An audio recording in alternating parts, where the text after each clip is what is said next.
बोलिए राजा रामचंद्र की, श्री हनुमान जी महाराज की। एक बार की बात है, बड़ा सुंदर प्रसंग है। हमारे अंदर जो वासना भरी है, उस वासना को बाहर कौन आकर्षित करता है, इस पर एक प्रसंग है। और वो वासना कैसे दूर होती है, इस पर थोड़ा प्रसंग है। जैसे रामचरितमानस का ये प्रसंग है। एक बार की बात है, भगवान श्री राम अगस्त जी के आश्रम में गए। चलते चलते महाराज जी के आश्रम में पहुंचे और भगवान राम राक्षसों का वध करते करते महाराज अगस्त जी को पूछते हैं कि यहाँ इस जंगल के राक्षसों को कैसे मारा जाए, इसका उपाय आप बताओ। क्योंकि अगस्त जी के पास दो राक्षस आए थे और उस जंगल में वो विचरण करते थे।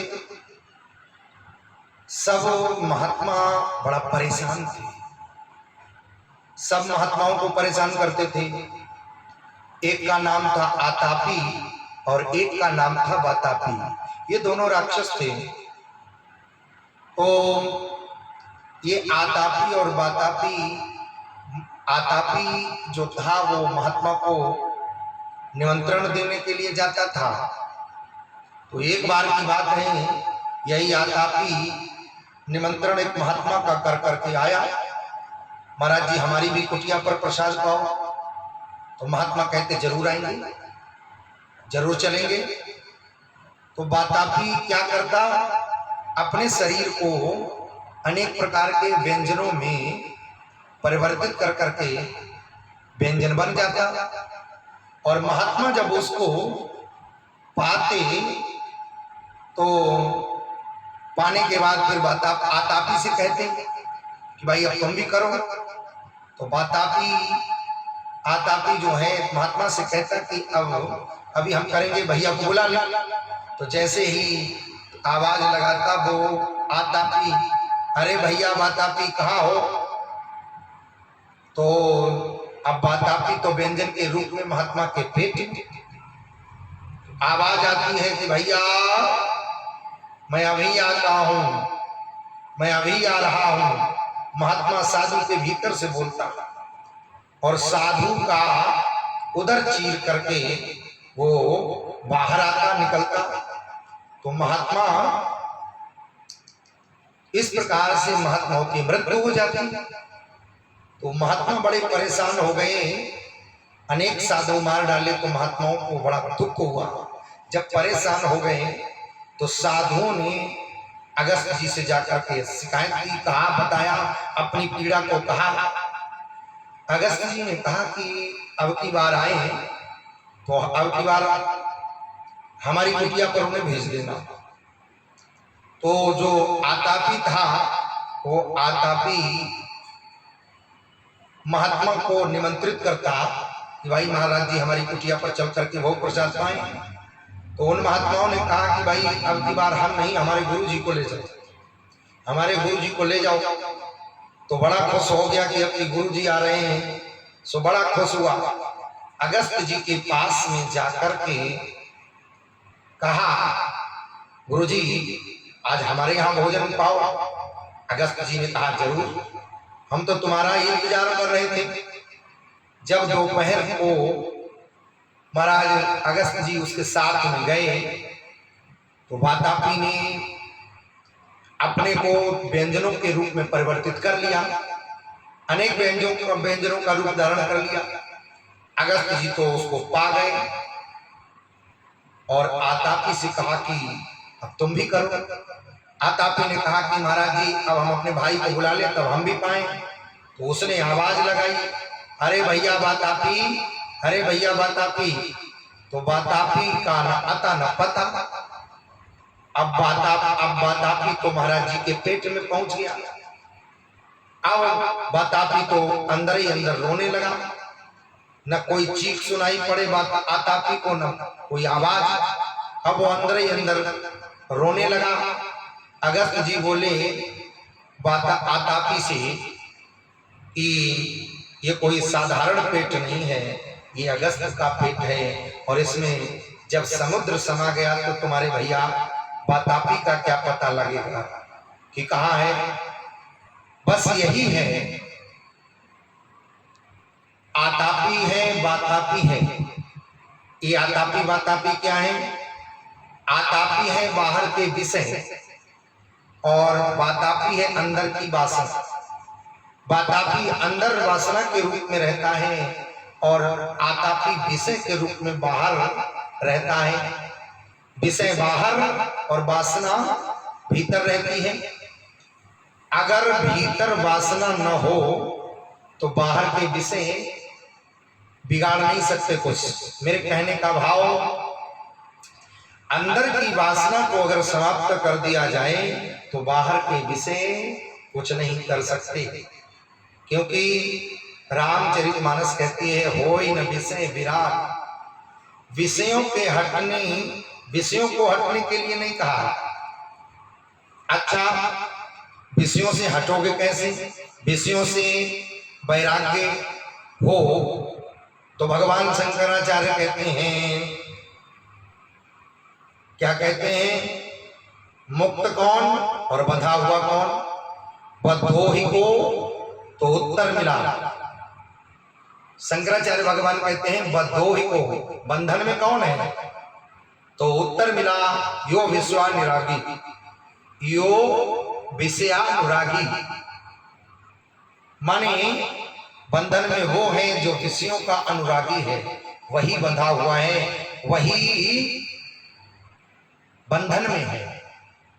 भीतर की वासना अगर मिट सके तो बाहर के विषय कुछ नहीं कर सकते। बाहर के विषय कुछ नहीं कर सकते। वासना अगर मिट जाए तो विषय कुछ नहीं कर सकते हैं। और जैसे ही बाहर के विषय भीतर की वासना को बुलाते हैं, भीतर की वासना माने वातापी संत का उदर चीर कर बाहर निकल आती है। माने सारी साधुता संत की चली जाती है, नष्ट हो जाती है। ये दो शत्रु हैं। तो अगर भीतर वाले को हम शांत कर लें, भीतर वाली वासना को हम शांत कर लें तो बाहर के विषय हमारा कुछ नहीं बिगाड़ सकते। भीतर वाली वासना अगर उपासना में बदल जाए, भीतर वाली वासना हमारी उपासना बन जाए तो बाहर के विषय हमारा कुछ नहीं बिगाड़ सकते, हमारा कुछ नहीं बिगाड़ सकते। फिर तो जैसे जंगल में शांति वैसी जंगल में शांति, जैसे जंगल में शांति वैसी जगत में शांति। क्योंकि भीतर कुछ है ही नहीं। और मैं आपसे निवेदन कर रहा हूं कि विभीषण जी भी यही कहते हैं कि महाराज ये खल हमारे ही भीतर रहते हैं। अच्छा, इस पर अगर गंभीरता से सोचो, अगर इस पर गंभीरता से सोचो कि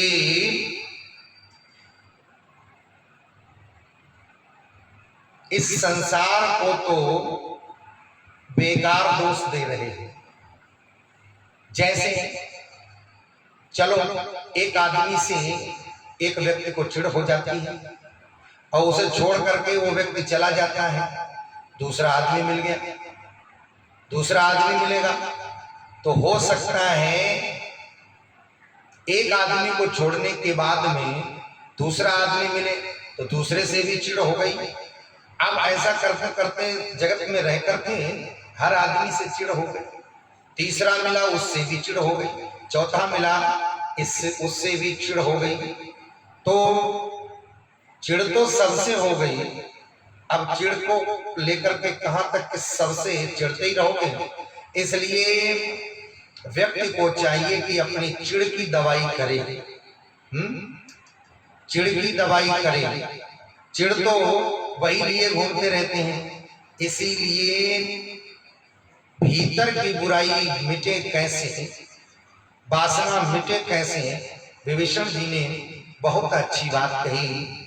तब लगी हृदय बसत खलनाना, लोभ मोह मत्सर मद मान। कब तक ये हमारे अंदर विषय वासना व्याप्त रहती है? जब तक वासना उपासना में व्यक्त नहीं हो जाती। तो ये वासना उपासना में कैसे परिवर्तित होगी? बोले जब लगी उरे न बसत रघुनाथा, धरे चाप सायक कटी भाता। ये खल तब तक भीतर रहते हैं जब तक इस शरीर में वासना को निकालने के लिए, वासना को निकालने के लिए राम जी अपना धनुष बाण लेकर के इस शरीर में प्रवेश नहीं करते हैं, तब तक ये वासना शरीर में प्रविष्ट रहती है। अब वासना, अब इस शरीर में वासना निकले कैसे? जैसे निकालने का भी तरीका बताया। क्या तरीका है? बोले जैसे आपके यहां कोई किराएदार हो और बहुत दिन तक रहने के बाद वो अगर कमरा खाली न करे